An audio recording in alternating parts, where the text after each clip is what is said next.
We aim to raise awareness of the history and culture of these Jews. We're a group of volunteers. We have been doing these Zoom lectures since the beginning of the Corona crisis, and I must say it's brought together a fantastic global audience, and we're having fun as well. We've got a website, www.harif.org. Please do sign up to our mailing list if you're not there already. We also have a sister website called Point of No Return, which keeps you up to date with the news, and you can get there quite easily through Google. We're live streaming this session to the Harif Facebook page, and there will also be a video recording.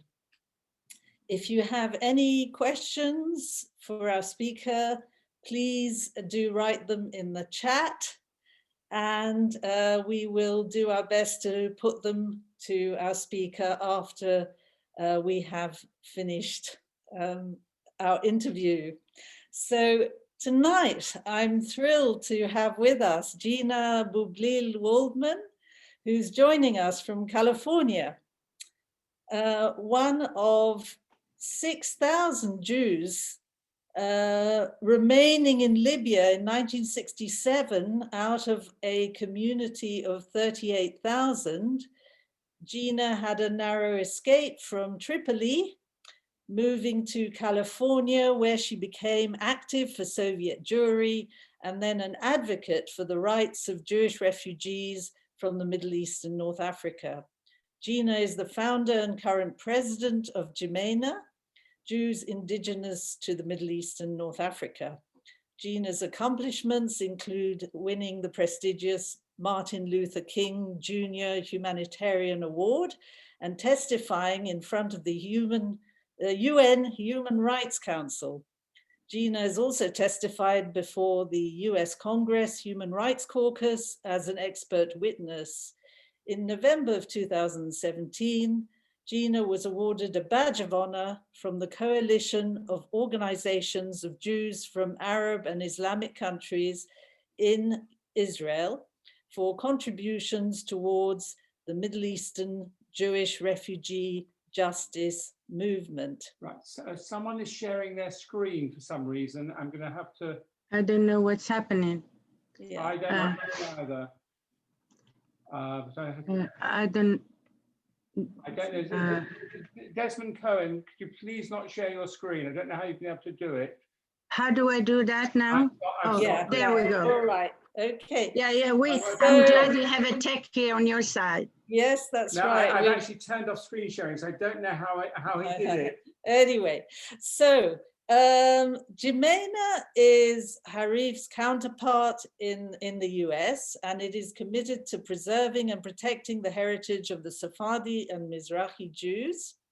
So tonight, I'm very pleased to welcome Gina, and I will ask her some questions. What has JIMENA achieved over the years, and what challenges does it face today? So welcome, Gina, and thank you for joining us. So can we begin by having you tell us your story? How did you leave Libya? Thank you, first of all, for having me. And Lynn, you've been such a good, close friend through the years, and I'm very proud of the work that Harif is doing. I'd like to, I think my story pretty much is the story of 850,000 plus Jews that have had different, but yet nonetheless been exiled or left Arab countries. So I'd like to begin by just sharing some highlights of how my family came to be in Libya. We understand from our research that my family were there for over 500 years. There is question whether we came from Spain or whether we were originated from North Africa. That is still questionable in the family. However, I grew up in an environment where we were living in in a very much a Arab and Jewish neighborhood in the Hara Zrera, which is the small Hara. And eventually, at the age of 6, my mom was looking to enroll me in a school. And when she and I went to visit a local Arab school, we went into a first grade girls class, and the teacher pointed to the board and she said, if you have 10 Jews and you kill 5 of them, how many Jews you have left to kill?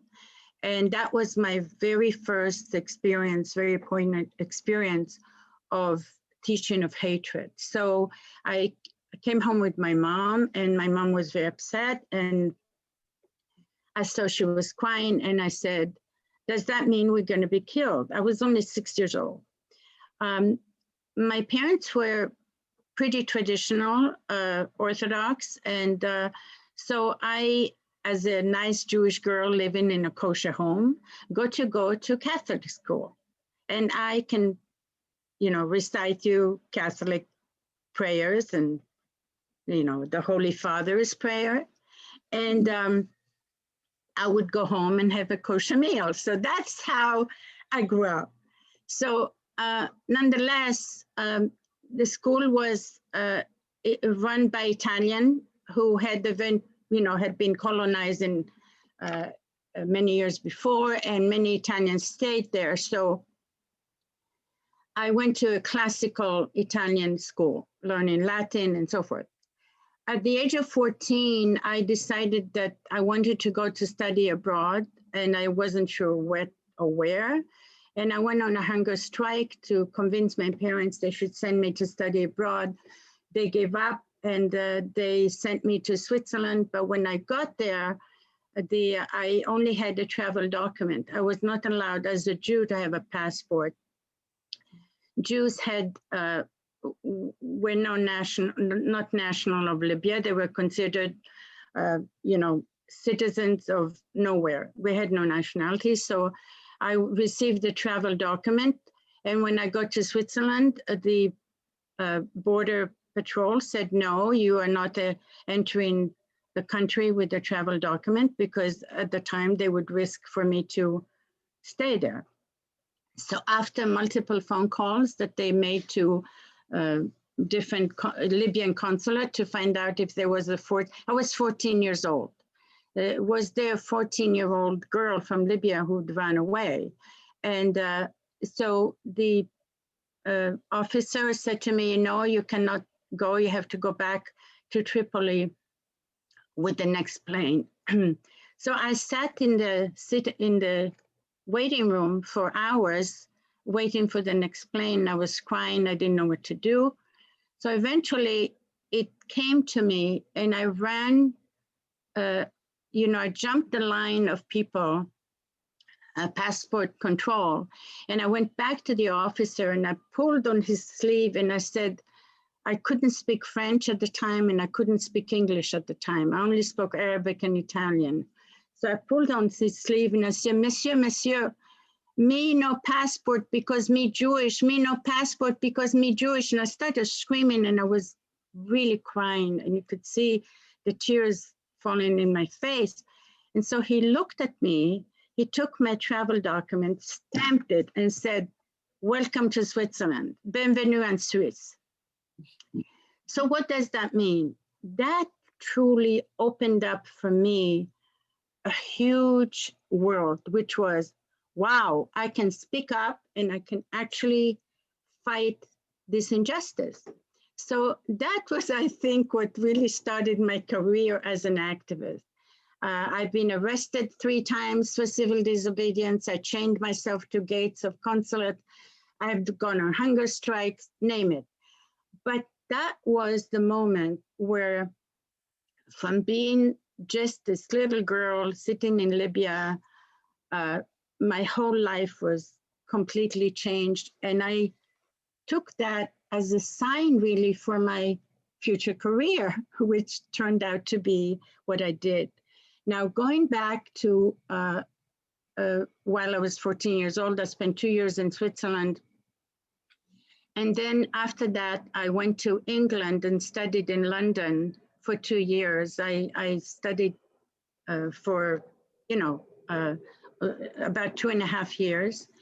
And I went back to Tripoli just before the Six-Day War of 1967. At that time, when I went back, I took just a summer job, with a British company. And one day, the war broke out between Israel and 5 of its Arab neighbors. So I won't go into details, but at the end, while I was working in the British company, my mother called and said, don't come home because our house has been surrounded by mob. And it turned out that they were putting a white X on each property that was owned by Jews. And they would surround it with gasoline, and then they would burn all the cars around the building and also the building itself.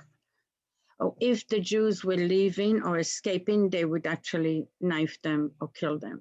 So needless to say, my mother didn't want me to come home because our house had been surrounded. And our Egyptian neighbor who lived upstairs we had a duplex kind of a building. My father was a builder. He had a construction company. So he built a duplex where we lived on the first floor and the Egyptian family on the second floor. The Egyptian neighbor ran down and convinced the mob that there were no Jews living there. He said, we are your brothers. Are you going to burn our house? What are you doing? Go away. So they left one man guarding the building, and eventually the mob left. So my parents lived in a state of kind of an Anne Frank existence where the shades were down. They couldn't go, of course, needless to say, they couldn't shop or anything.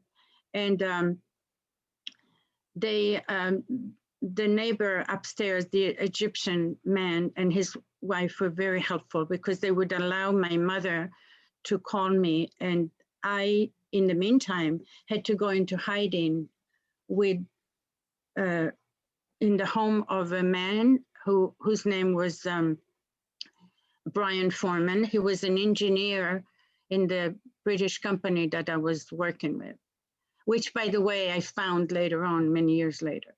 So at that point, I was hiding in the garage of this British man, and they tried to protect me as much as they could, never left anywhere without me. And for that, I was always very grateful.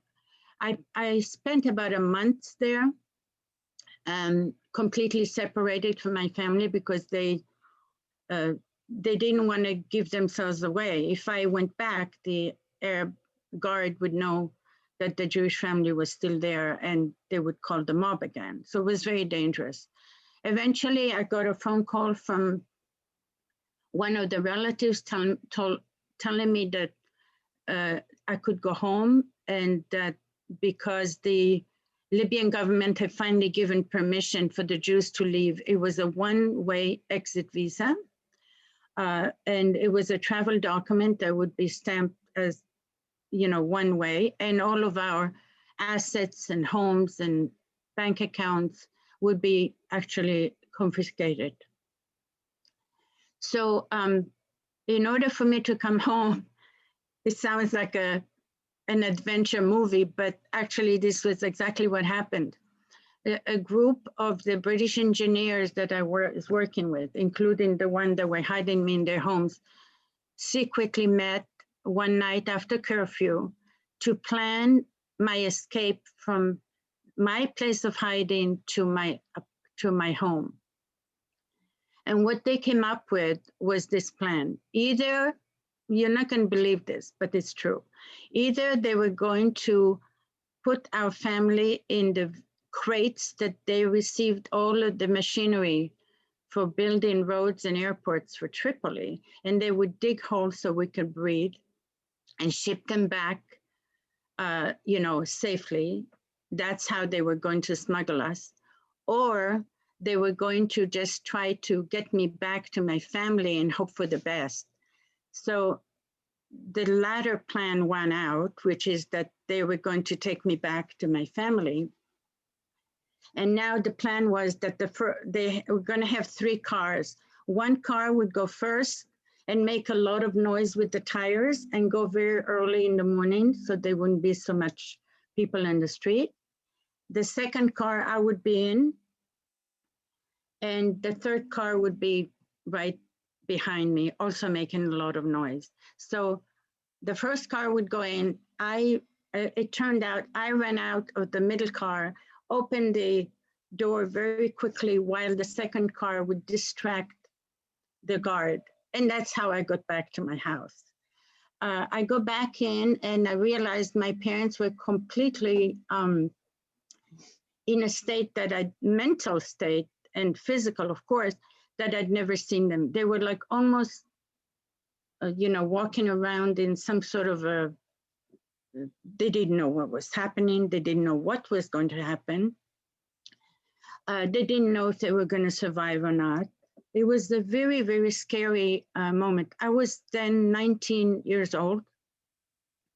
And I found myself again somewhat taking a role of leadership in the family because if you want to use the expression, they were out of it. Well, they were really out of it. And I could really see how fear could totally paralyze a person. And with the best of intentions and the best of anything, fear could be the worst torture, I think, that people could endure. So at that point, a couple of days later, an officer showed up at the door, and he said to my dad that he could take our passports, not passport, but travel documents. And if we didn't have any, he would give us one. And the decree was that we would leave the country and, you know, leave everything behind. So of course my father obliged, but before he did, he took the officer to the next room, closed the door, and actually made a very fat check for him to secure that we would actually arrive to the airport safely, because we heard that some people got on a bus to go to the airport or taxi, and the bus was either burnt or diverted. And as you know, there was a family of about 11 people who were taken into a deserted area and killed and buried. And to this day, they haven't dug up their graves. So all of this was going on at this time, and we were, needless to say, very, very scared that this would happen to us. So eventually, the morning it was early July, I believe, the first weeks of July, where a group of soldiers with machine guns and black boots. I can still see the picture of the soldier that we opened the door, and they basically physically grabbed us and put us in a truck, in a flatbed truck. And they said, "We're taking you to the airport." And while they were taking us, they were swearing at us and saying, Yehud keleb al-Arab, Jews are the dogs of the Arabs. And then they took us to a place and they just said, "Okay, now you can get off."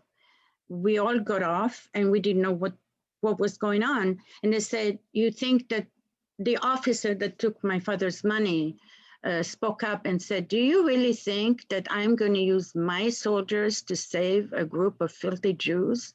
Get out of my sight." So we were very nervous. We didn't know what to do. They said, "You have to wait for the bus that takes you to the airport." Now it's about 5:36 in the morning, you understand, at this time.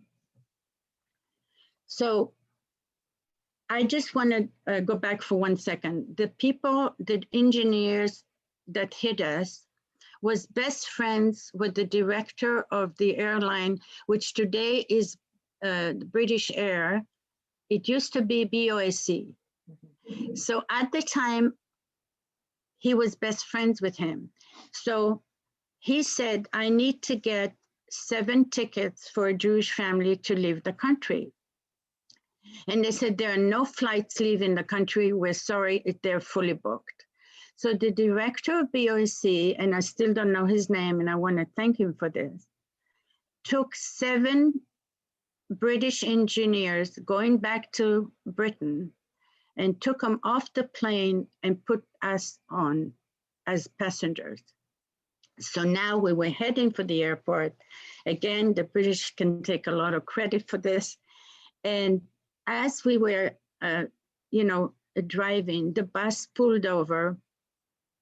And just before it pulled over, I noticed that it was just my family in the bus, my uncle, my grandparents, 7 of us.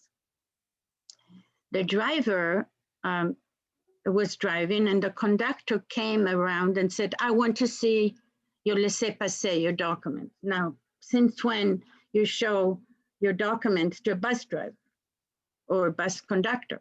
So he looked at everything, he looked at our tickets, and he said, okay, you're the Bublil, my last name Bublil, you're the Bublil family, your Bublil family, okay. He gave us back our documents, and half hour later or so, the bus pulls over on the side of the road, which was at the time a dirt road.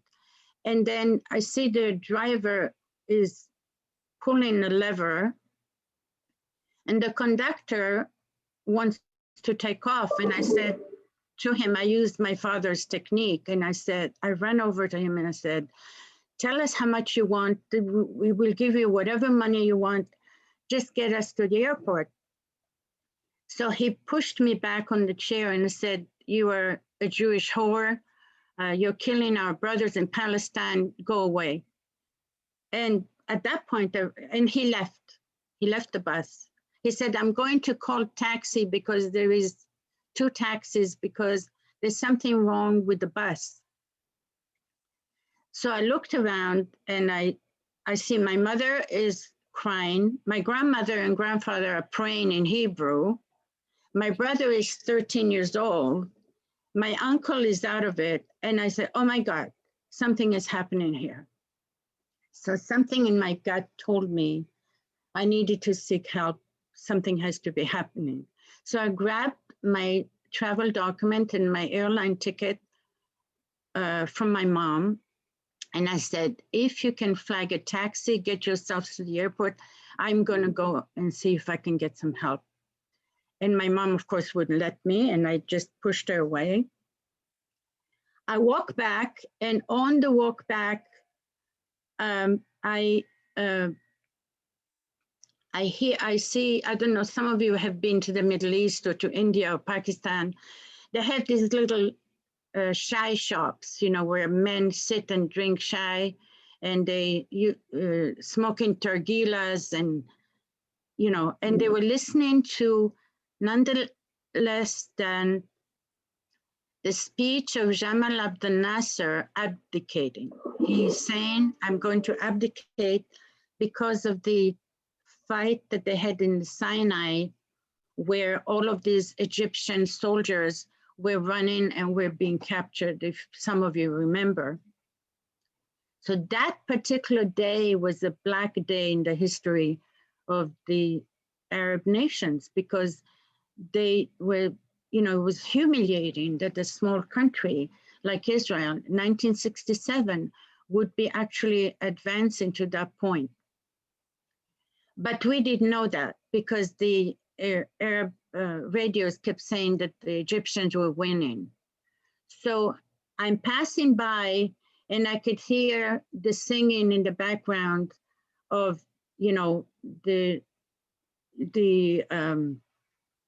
Libyan hymn, and Jamal Abdel Nasser making his speech. But at that time, I didn't pay attention. I just kept, that actually was saved, I think, me from the crowd that was sitting in the coffee shop, because here I was, a girl by myself, Western, without a veil, without a cover on my head, and then passing by. So they were so busy listening to that I just slid right past them and was able to reach a gas station where, there was a guy outside, and I said, can I use the phone? And it occurred to me that I shouldn't be speaking Italian because they would recognize my Jewish accent. I shouldn't speak Arabic because they know that the only people who speak Arabic would be Jewish besides Arabs. So he said, yes. So I asked him in English. I walk in, and there is the guy who's the conductor, the famous one who called me Jewish whore, happened to be inside this tiny little cubicle. So I turn around and I said, can I use the phone? And he held on to the phone and said, no, you can't use it. So I basically grabbed the phone and turned it against the wall because I was too afraid to look at him in his face. I dialed Brian Foreman's, the man who hit me in his garage. And my husband would laugh at this because I can't find my way out of a paper bag. I mean, I am so bad in orienting myself. I keep getting lost, and thank God for the navigators. But I was able to actually say exactly where we were. And I said, you have to pass a gas station, you have to pass a chai shop, and the bus is pulled over on the side and so forth. And all I said in English, I said, come quickly, come quickly, come quickly. We're in danger, we're in danger. And I repeated it 3 times. I didn't even wait for the answer. And I heard him saying, we're coming, we're coming. So I hang up and I turn around and the door is in front of me and I want to leave. But now 3 Arab men are blocking my way. And as they're coming towards me, I thought to myself, oh my, I bet this one, I have to run. So I pushed my way through with my elbows through the 3 men, and I just run like you wouldn't believe. It was hot, it was, and so I keep running nonstop. I didn't even bother when I passed by the chai shop to slow down because that would create suspicious, I just kept running and I got to the bus. And what do I see now? I see a bus with a huge pool of gasoline underneath it, the driver outside, and the conductor running after, ran behind me. And my family was inside. So I didn't want to provoke any, panic. So I didn't want to tell them what was going on. I just let them sit inside.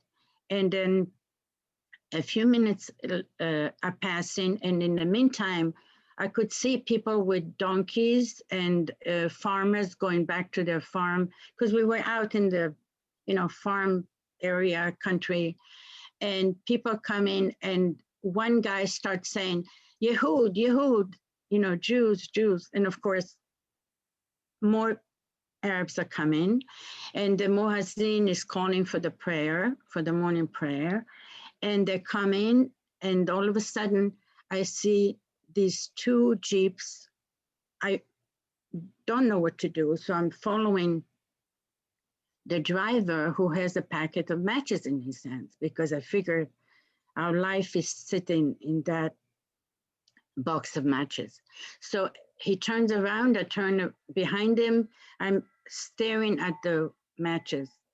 By that time, I kind of was really out of, I don't know if you call it courage or, I was starting to lose it, so to speak. But I knew that if there was one thing I could do at last was to follow the matches because the matches were going to determine if we're going to live or die. So I followed the matches, and eventually I see two Jeeps come. It was Brian Foreman and his friend John, and they took one look. They're both mechanical engineers. They take one look and we say, oh my, we have to be out of here. They grab only a few of our suitcases because they couldn't fit everything. They basically physically yanked my parents out because they were so frozen with fear. They put them in the two Jeeps and we take off to the airport. And of course, on the way, they tell me that the bus was at any minute would have blown up. And we arrive at the airport, they harass us some more. The desk was manned by Arab people. And this one agent comes to us and looks at our tickets and he says, Bublil family, you're not supposed to be here. You're not supposed to be here. In other words, this was a very carefully planned between the people who lived with the, worked with the airline and the drivers, and we don't know who else.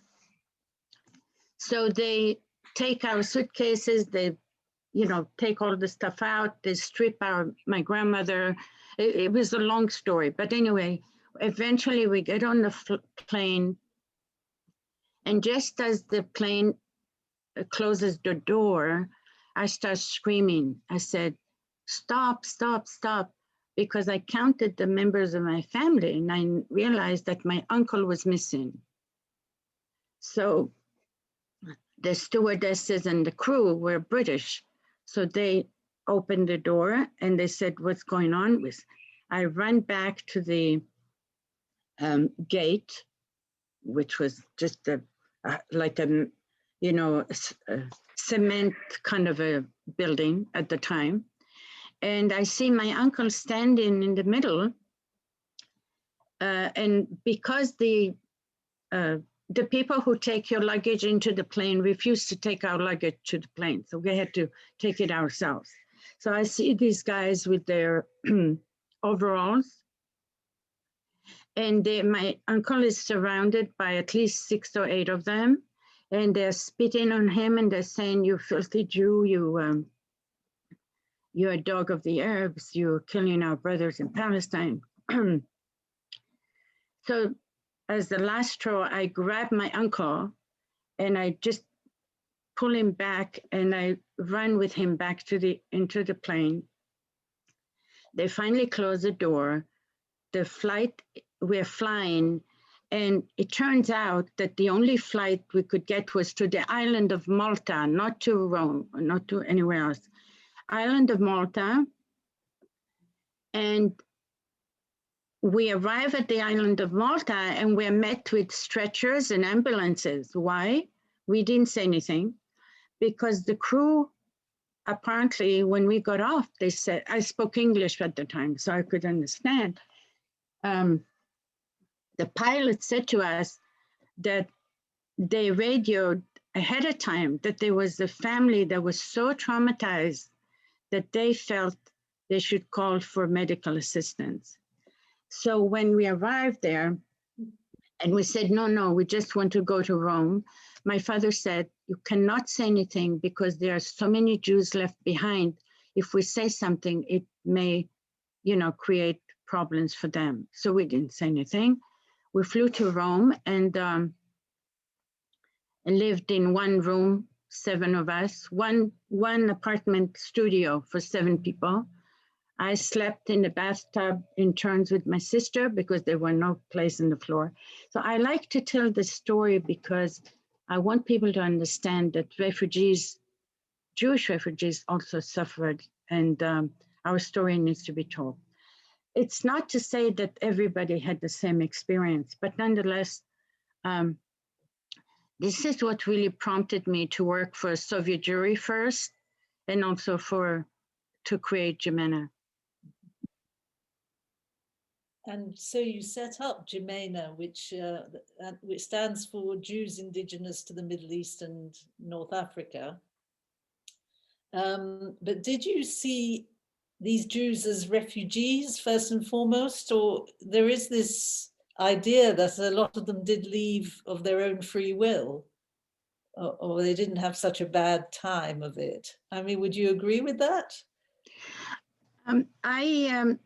I think that our history and the history of how the Jews eventually left, the very fact that we have now only some 5,000 Jews left in Morocco and about 1,000 in Tunisia speaks for itself. If things were so fantastic and they lived in such freedom, then why is it that out of 80,000 Egyptian Jews, there are none left? Libya had 38,000, there are none left. Tunisia had some, I'm not sure, 60,000 or so. Or 100,000, I think. 100,000, and so on and so forth. So the facts are facts, and it cannot be really denied. Whether the government of that particular country, whether it's Syria or Iraq, how they dealt with their Jews, it's true they dealt with them in different ways. In Iraq, as you well know, they expelled 120,000 plus Jews, and they took away the nationality. So if Iraqi Jews lived in such harmony, then why would they want to live in the first place? So I think that people really need to look at the history as a whole. In Morocco, they had, was, I believe, the biggest population of Jews in the North African region. And yet it almost was like 230,000 or so of them.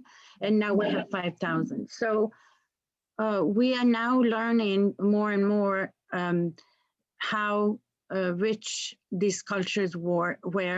And this is why we need to continue telling the story, because people need to decide on them by themselves why and how this Jewish population was basically became extinct. Unlike other places where it flourished. Then the one big difference between the Jewish refugees, whether they were kicked out and their properties was confiscated, or whether their property was quote unquote frozen, which we still didn't get back, or whether some of them may have sold their property for 1/10 of what was worth. Nonetheless, they were forced to flee. Their situation became impossible. They looked for the future of their children. People would be woken up in the middle of the night, like in Egypt, and put in jail for no reason, only because of the fact that we were Jewish. Of course, we sympathize with Israel, but it didn't make us collaborators in wars, or we were civilians. We were part of the integral part of the society, and we created and participated in all of these societies. I know that my father had one of the biggest warehouses of oil equipment. So in many ways, he participated in helping the economy, and how many Jews did. So I hope this answers the question. I have to say that Lynn, your book, wonderful book, Uprooted, has these stories. We have to go and get this book. It's fabulous. And to me, it's like a Bible. So I'm hoping that all of you, this is, actually, I'm not getting a commission out of it. Yeah, I was wondering about that. No, we didn't gather you all together just to hear a plug for my book, honestly. No, I really want to discuss what you have done at JIMENA, because you have achieved an awful lot in the 20 years or so that JIMENA has been running. What achievement are you most proud of?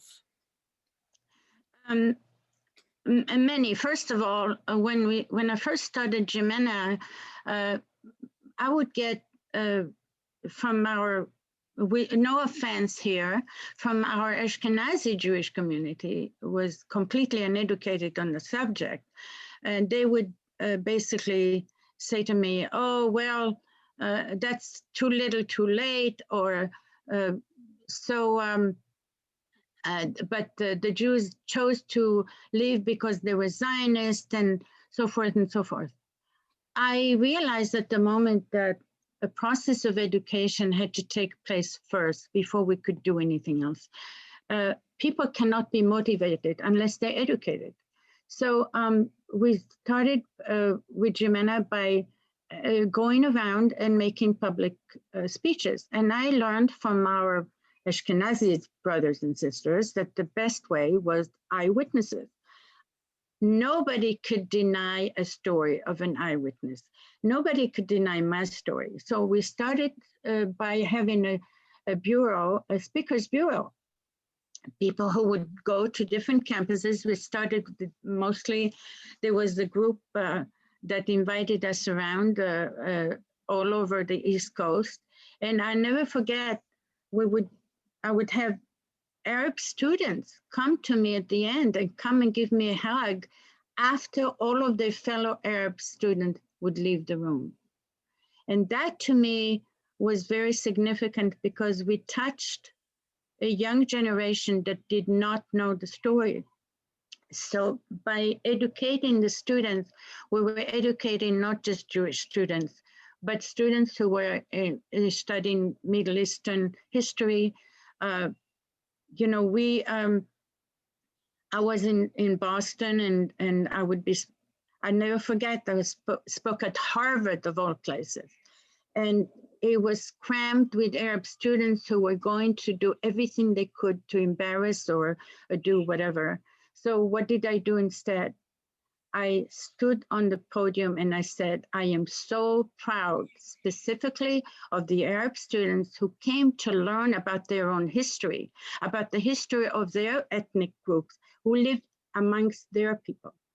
And these are young people who will graduate from American universities, recognizing and knowing first the freedom of speech, and they're going to be able to be the leaders of their own countries and learn the history that cannot be denied. And these students just froze because they couldn't embarrass me. How could they deny me my story? How could they deny me that?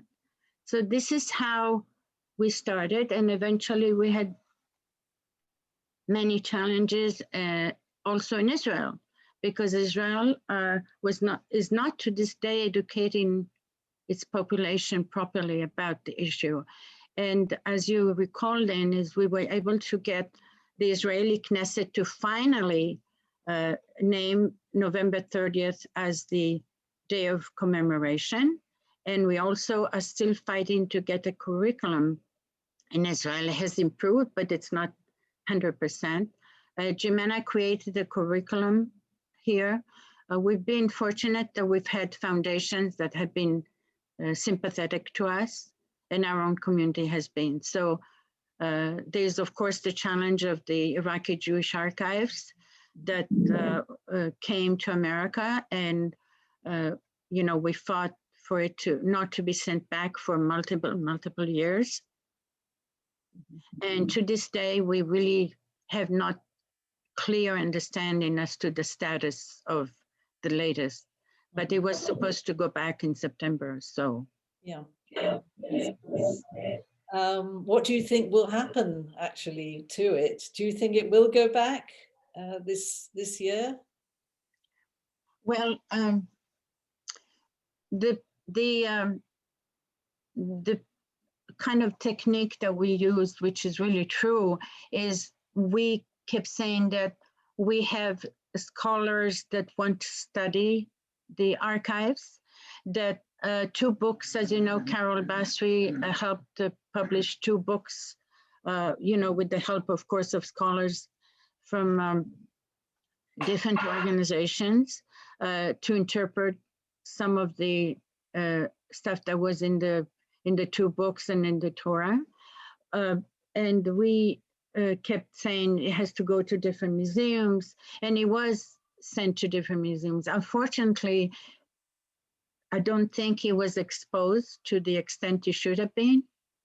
And I don't believe we got the real push from big Jewish organizations to understand the actual meaning, because it's, oh, Carol Bastry is on, good. I just mentioned you. One of the most important things, and maybe Carol could also add to it. I'm just asking Carol to unmute. The Iraqi Jewish archives were just one item that we were fighting for, because once the Iraqis would win this battle, then all of our heritage, whether it was in Algeria and Tunisia or Libya, that would be also considered national treasure of that particular country. And this is why there was a flurry of MOUs that were passed by the State Department and continue to be passed by the State Department. And it was really quite a fight for us. And as I said, JIMENA and Carol Bastry and a few other individuals have been involved, but we didn't really get the support of the much larger, much bigger, you know, what I call the Jewish Pentagon, kind of the the organization like AJCs and others who could have, I think, pushed a lot more to not only save the archives, but make an example of them so that all these other artifacts wouldn't be considered, both movable and immovable property would not be considered the property of the country they came from. Right. Just to be clear, that the MOU stands for Memoranda of Understanding, and these are documents, agreements signed between the US government and the various Arab governments. And basically they legitimize the ownership by these Arab governments of Jewish heritage. So Jews are not allowed to claim their own property, movable or immovable, as you say. So exactly. Right. Perhaps we should ask Carol to say a few words. Yes, Carol? I'm glad she's on. Sure. Thank you. The issue has been raised again at the State Department. Can we show Carol? I can't see her. See her? You've got to put your video on, Carol. I can't see your video. There she goes. There she is. Oh, it's on. It's on. I was going to say the issue just got raised again with the State Department in the last couple of days. Actually, you know, one of the problems has been the advocacy of AJC through Rabbi Baker that has been supporting sending things back in the MOUs. So that's one of the problems we've been facing. And it's reared its head again because it's supposed to go back in 2021. One of the biggest arguments is one that you mentioned, Gina. We've already found 3 books of the Ben Ish Chai there. And the problem has been that they've admitted this, the State Department, they've never cataloged all of what's in that collection, and they admit it. They've also not digitized everything. But I think it's even worse that we don't even have a list of what they have. And now they're talking about sending back duplicates. And in fact, what we found were that many of the most important things were in duplicate books where there were notations by prominent rabbis in the margins of the books. So it's extremely important that nothing be sent back until we can get scholars in Judeo-Arabic, like Rabbi Sultan from the Sephardic Museum in Brooklyn, New York. He has a Sephardic museum there. They were the ones that found the 3 books in there. And they could only do it because Senator Schumer was the one who interceded with the State Department and with the US National Archives to allow them to go in, because they don't just even let scholars go in. You have to go in with an introduction from somebody like Senator Schumer.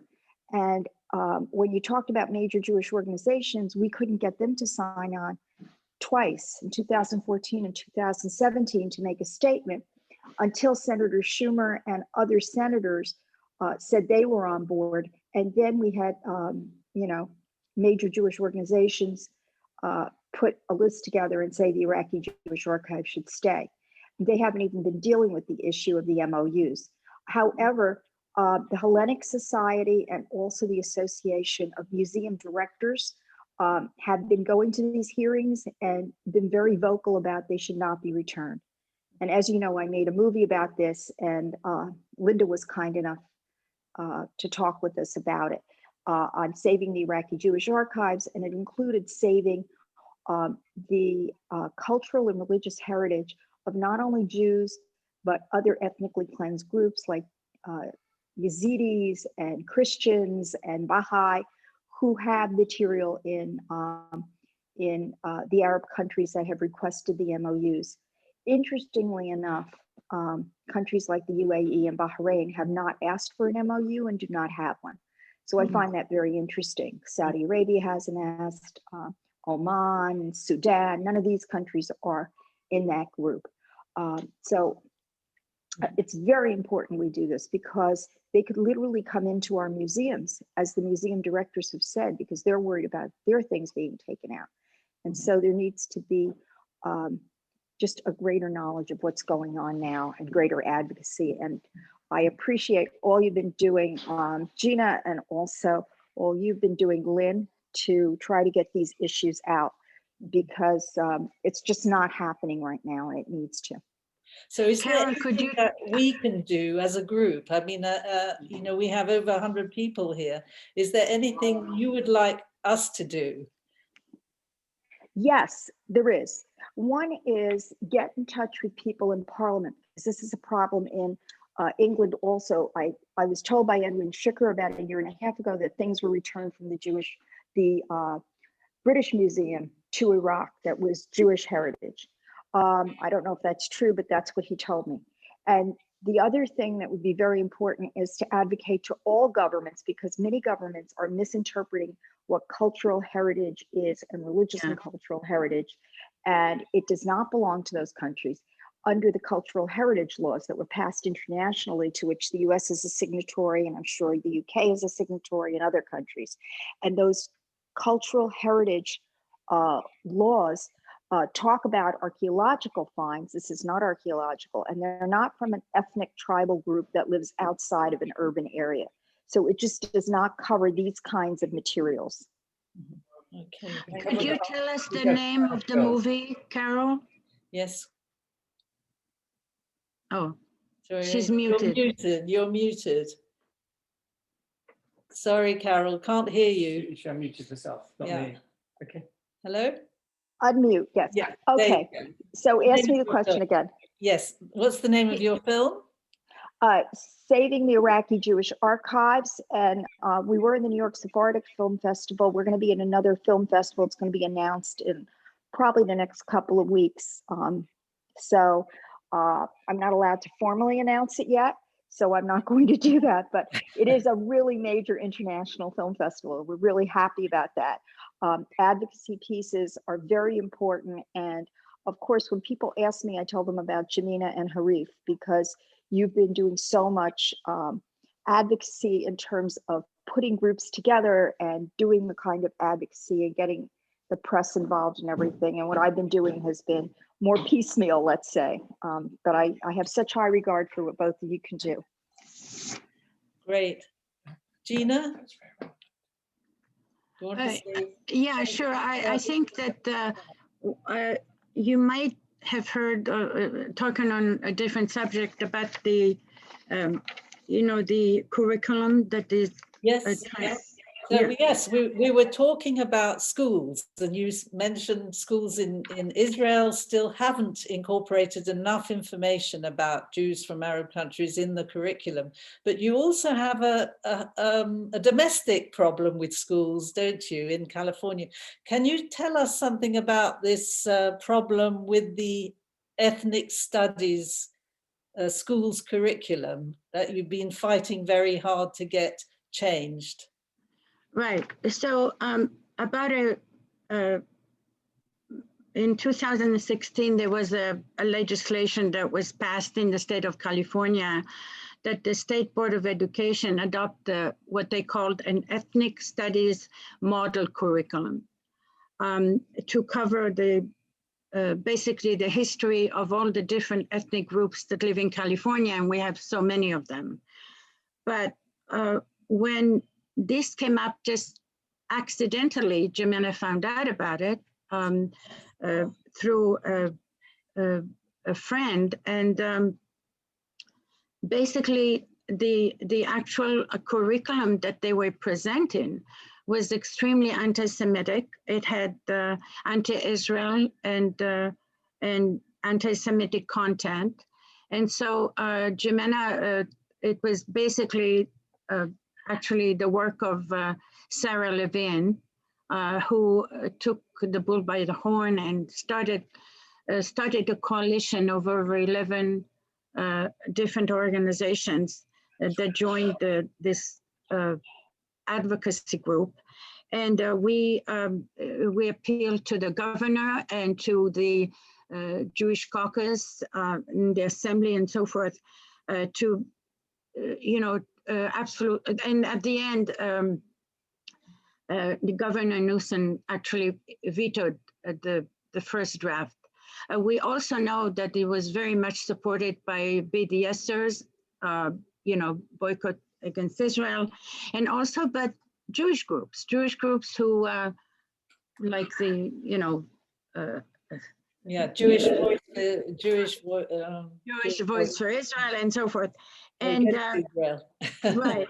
And so at the end, JIMENA found a niche in which we felt we could fit, because the curriculum, the committee wanted to highlight the story and history of Arabs living in California. So we said, oh, that's perfect. So we fit also the niche of coming from an Arab country.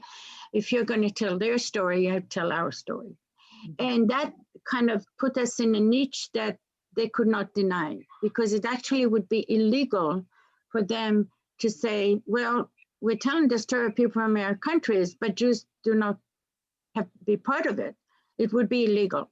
So JIMENA invested good money and good publicity, PR money, to fight it, and created an actual curriculum, which passed already 2 times. And now they, quote unquote, what I call the BDSers, or the forces behind it. We didn't do it alone, but Sarah was really in the forefront of the fight. JCRC was working with us very closely. Also, they fought hard. AJC and different Iranians from LA have been extremely helpful, because every time they had a committee, we had people testifying at the committees, virtually and so forth. So now, the reason why this is key is because people felt that, oh, well, California, they're so liberal, this is going to pass, no problem.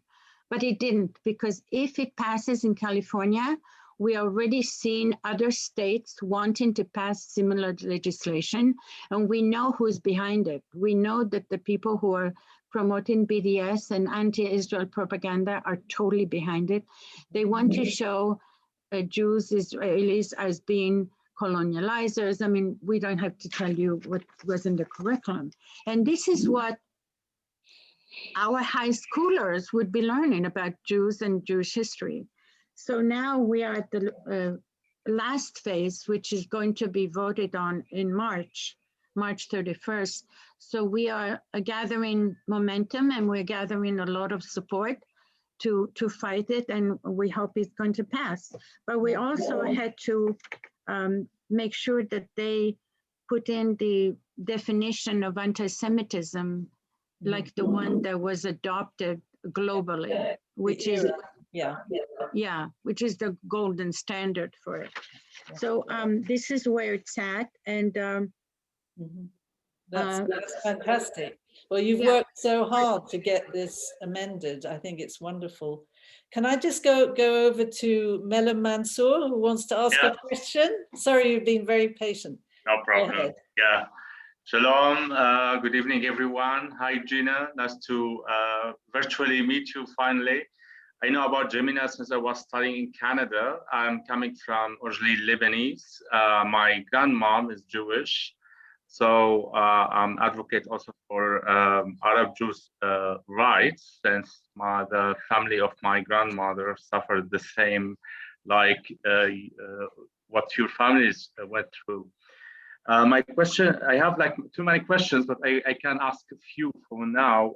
What's the role of JIMENA can play within the current peace deals with Arab countries, especially on the educational part? I learned from my friend, she's involved in the education curricula between Israel and Emirates to revise the curricula. What JIMENA can play in that process to revise the anti-Semitism provisions inside the education systems in few of these Arab countries who signed the deal, peace deal with Israel. The second one, I can see that not that much young people in this webinar, how we can encourage more young people to understand and learn about this trauma experience which our grandfathers and mothers went through. And I would emphasize on the role also we should play inside Israel. I was there different times, and coming from mixed family, my granddad is Christian Orthodox, my grandmother is the Jewish part, but they lived in Canada. It's a bit also needs a bit of education about Arab Jews and the environment they grow up with during the 60s or the 70s, which is different from what we can, which is different from now. What's your feedback on that? Thank you so much for allowing me asking. Thanks. First of all, I think the first question is really very, very important, that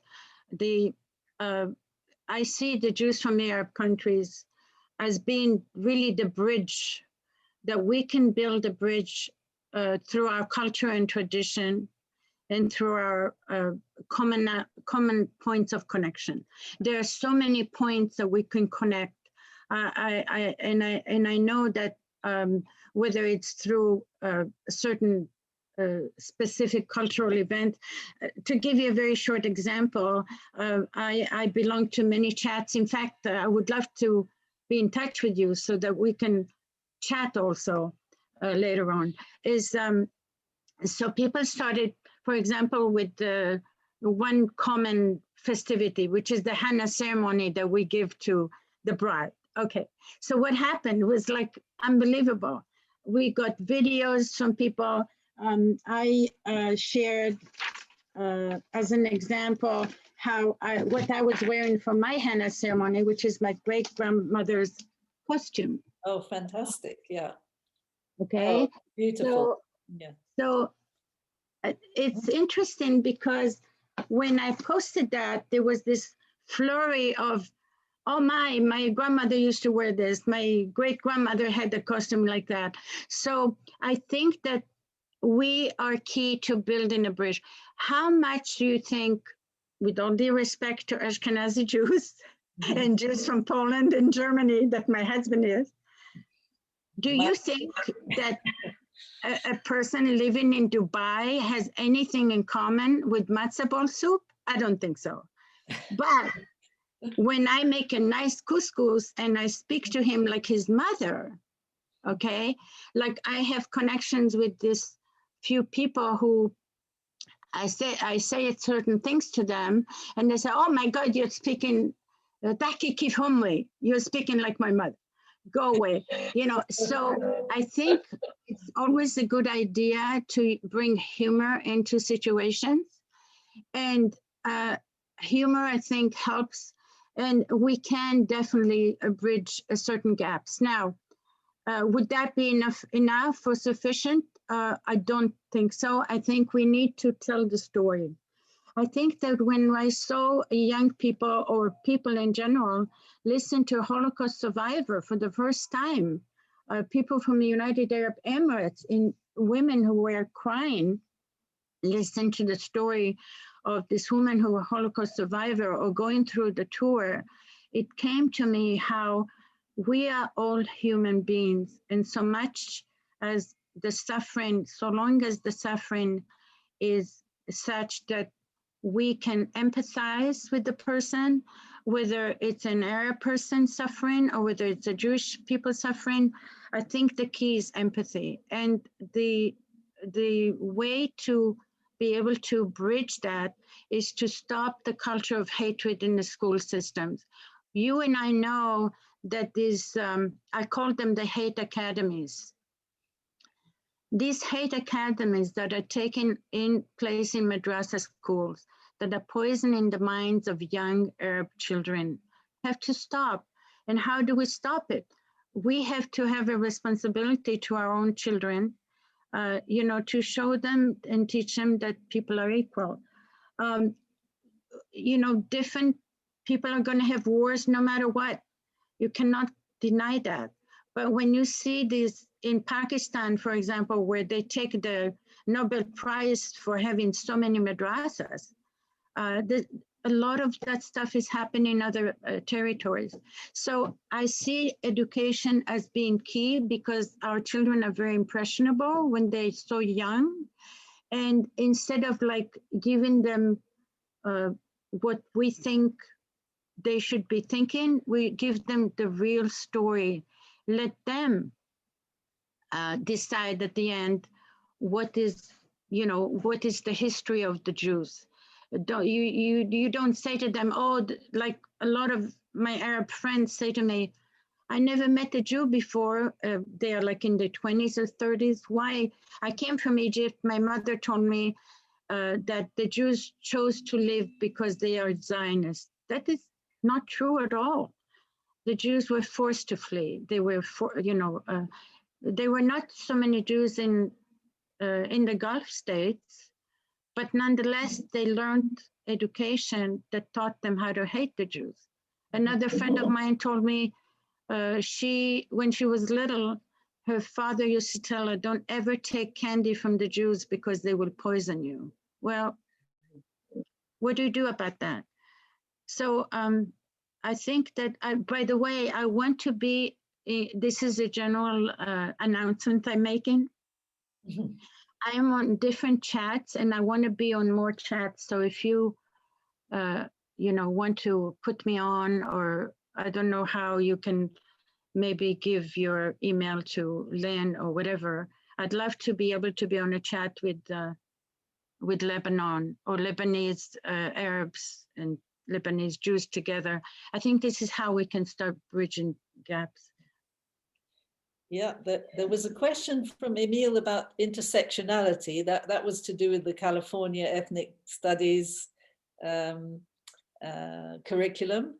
I don't know if we want to go into detail about that, but I think the problem with this curriculum is that it classifies Jews as white, and therefore they are part of the dominant power structure, they are colonialists, settlers, etc.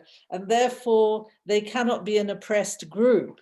And therefore intersectionality means that oppressed groups support other oppressed groups. So if Jews cannot fit in that category, it cannot work for Jews.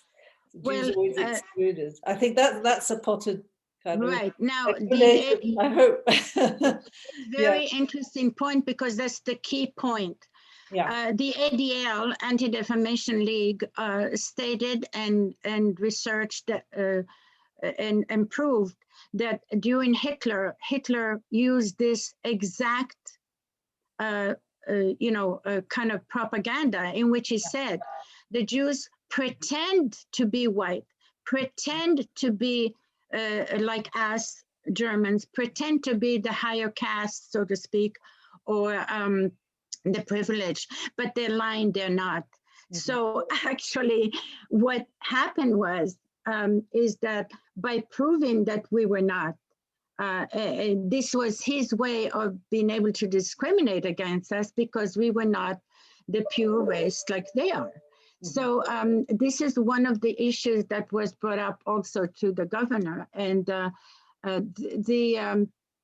fact that the Jews have been discriminated in Arab countries and how we got expelled from Arab countries is the reason why we do not fit. In many categories, when Jews from Arab countries actually first arrived in America, they were considered Jews of color. Did you know that?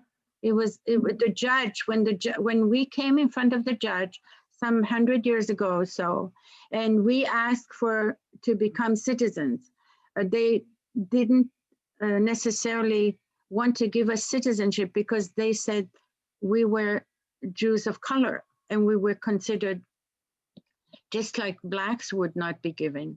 So it's an argument that the BDSers like to make, which a lot of, unfortunately, Jewish organizations like to say we're privileged and, well. Yes. If being thrown out of your own country, homeland, and almost being burnt alive is considered privilege, then I don't know what is. Yes, well, I think we're on that rather sad note, we're approaching the end of this session. All I can say is it's been a privilege to have you on this program, Gina. Thank you so much for joining us. All power to your elbow. Can I just say, if anyone wants to be in touch with us or go into our website, it's JIMENA, JIMENA.org. And we also have a very, very active Arab Facebook, which I hope you'll all go in and see, especially Menhem, I understand, do you write and speak, invites people such as yourself to 1,000 members or people who, we have a person who of course checks everything because sometimes we get a lot of hate speech, and we, JIMENA Facebook Arabic, and join us. And I really want to thank you so much for being such a good audience. Well, thank you, Gina. Right, Gina, I think this is your page. Is that your homepage? Yeah, this is our JIMENA Arabic Facebook, yeah, which is in Arabic. Yeah. One for uprooted. I thought to find JIMENA. Yeah. Okay, well, all I can do is really wish you all the very best in your campaigning and your advocacy. I know you're a tough cookie, Gina, because you've been through quite a bit in your life and you're not going to give up now.